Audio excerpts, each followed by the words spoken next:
Hazrat Abu Qatada radiyallahu anhu states, in the year of Hunain, we set out along with Allah's Apostle sallallahu alaihi wasallam. When we confronted each other, the Muslims were a bit hesitant.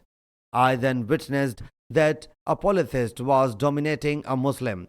So I turned around and hit his neck with the sword from behind. The sword cut even his coat of mail. He turned towards me and pressed me so violently that I even perceived the smell of death, reached the verge of death. Then the death captured him. So he released his hold on me.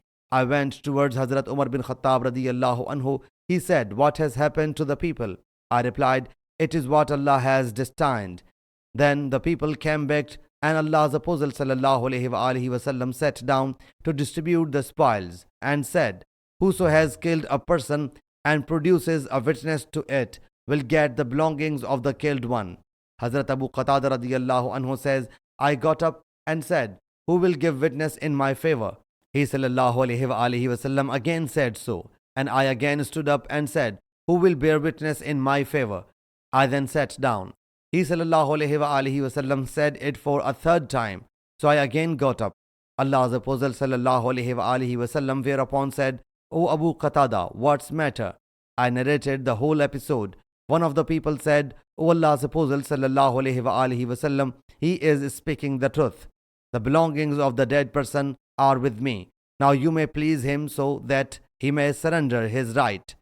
Hazrat Abu Bakr radiyallahu anhu said, "No, by Allah Jalla Jalaluhu, never. It will never happen that one of the lions of Allah Jalla Jalaluhu fights from the side of Allah Jalla Jalaluhu and his Apostle sallallahu alaihi wasallam, and then he should give you what he has seized." Allah's Apostle sallallahu alaihi wasallam said, "Abu Bakr has spoken the truth. You should give him that wealth." So he gave me that wealth. I sold that coat of mail and purchased a garden from it in the locality of Banu Salama. This was the first property which I acquired in Islam after embracing Islam. Leth report says that Hazrat Abu Bakr radiyallahu anhu said, "It will never happen that Allah's Apostle sallallahu alaihi wasallam may grant the vixen, coward of a Quraysh this wealth and leave one of the lions of Allah Jalla Jalaluhu." Leth report also says this was the first wealth which I acquired. Sahih Muslim Hadees number 4543.